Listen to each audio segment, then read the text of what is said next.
Welcome to EV Comment. Here, we talk about the latest news and the EV industry's exciting developments. If you are already subscribed, welcome back. If you are new here and like our content, please subscribe and like our videos. It encourages us to make more.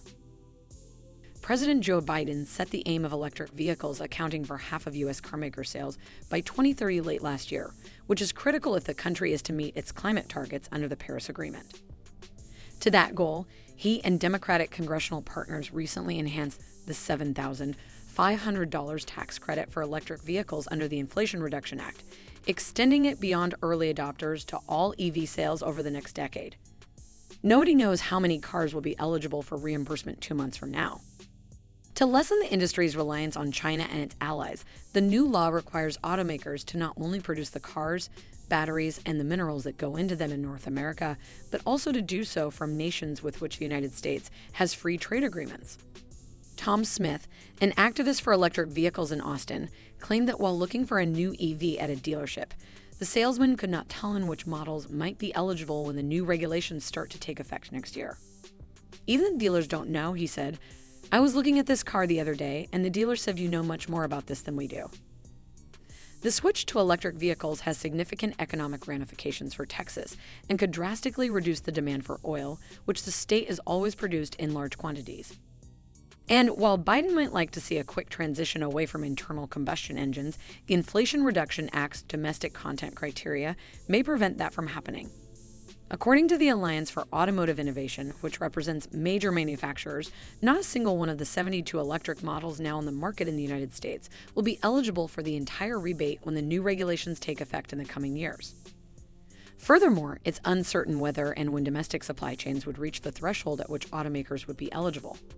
According to John Bozzella, head of the Automakers Alliance, the goal of expanding domestic capacity and supply is shared.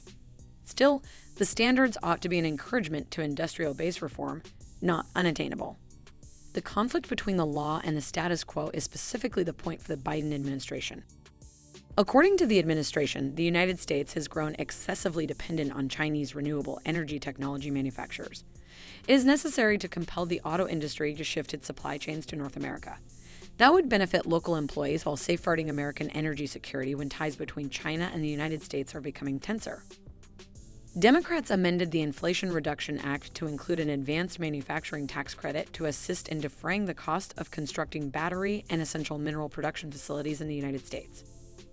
An email from a Department of Energy official read, "Since January 2021, we have seen companies announce billions of dollars of investments in electric vehicles and batteries right here in the United States."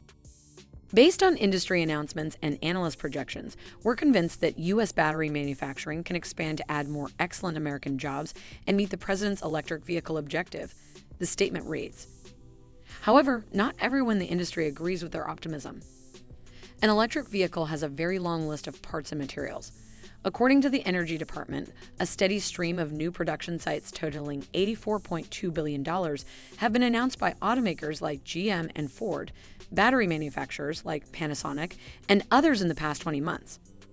But it will take time to get a significant portion of materials and components from North America and U.S. free trade partners, according to Jay Wang, a senior analyst at S&P Global. Right now, 80 to 90% of global lithium processing is done in China, he said.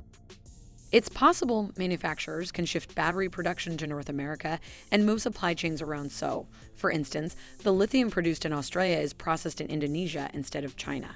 But that could take 5 to 10 years. 100% localization is hard to achieve. Every car that contains components or minerals from China is ineligible for the rebate under the Inflation Reduction Act. Automakers are acting rapidly in the interim to attempt to get whatever portion of the electric vehicle rebate they can. Tesla plans to construct a lithium processing plant 20 miles from Corpus Christi's port to supply Austin's new Gigafactory for electric vehicles and batteries. Additionally, General Motors is constructing a $400 million battery component manufacturing facility in Canada. Texas aims to dominate the market by having a large workforce and low taxes. Adriana Cruz, who oversees economic growth and tourism in Governor Greg Abbott's office, stated to the news source Bloomberg earlier this year that she was pursuing electric vehicle and battery firms to relocate operations to Texas. but there are a lot of rivalries. According to Smith, executive director of the charity Texas Electric Transportation Resources Alliance, Texas just lost out to Georgia for a Rivian electric vehicle manufacturing facility.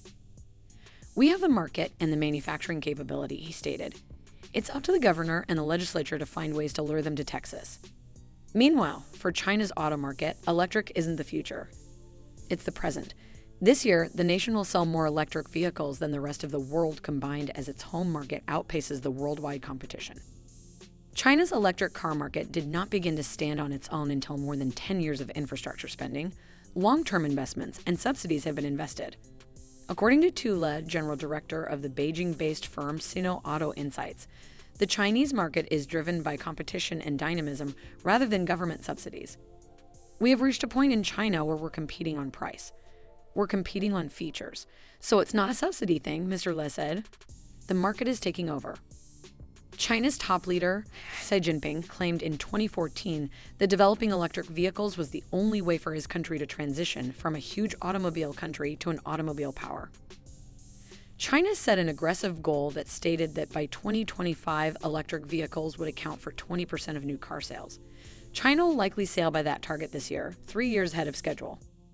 Already the world's largest EV market, China is also one of the fastest growing, with sales predicted to triple this year to over 6 million vehicles, more than the rest of the world combined. Half of the world's top 10 best-selling electric vehicle brands are Chinese, led by BYD, which trails only Tesla in worldwide market share and is beginning to ship its electric vehicles abroad. And it's not just auto sales that are booming in China. The Chinese battery giants CATL and BYD are the industry's biggest participants, and Beijing controls access to vital raw materials. The high demand for electric vehicles is a bright spot in an otherwise sluggish Chinese economy, grappling with a collapsing property market and crushing COVID-19 restrictions. China stated it would continue to invest in electric vehicles as part of its economic stimulus package. Beijing announced last month that it would extend a tax break for new energy cars until 2023 at the cost of $14 billion, rather than letting it expire this year as planned. The nation showed its commitment to the advancement of electric vehicles when it offered Tesla the green light to erect a sizable facility in Shanghai in 2018. The action was perceived as compelling the domestic market to compete directly with an industry leader. Beijing permitted Tesla to become the first foreign automaker authorized to produce in China without a local partner, and the Shanghai government contributed financially to the construction of the factory. Tesla now builds more automobiles at its Shanghai facility than any other location, despite early setbacks and COVID lockdowns that slowed down its China operations. However, many Chinese rivals catering to regional interests are likewise releasing new models at a breakneck pace. The fierce domestic competition, characterized by the constant emergence of new players, has left most Chinese businesses in the red, with many of them virtually certain to fail due to the difficulties associated with producing electric vehicles at the scale required to reduce costs. However, there are challenges involved when selling cars internationally as opposed to domestically, such as warranty issues. Nevertheless, as gas-powered car sales decline, Chinese automakers are increasingly forced to invest more in electric vehicles. One of the biggest automakers in China, Geely Automobile Holdings, which owns Volvo Cars and Mercedes-Benz, announced recently that it intended to sell the same number of hybrid and electric vehicles as conventional internal combustion engine models next year. Chinese EV brands have been more aggressive than international automakers in integrating new technologies into their vehicles, such as entertainment features and voice-activated controls, according to Jason Lowe, a Shanghai-based lead analyst for the research firm Canalys.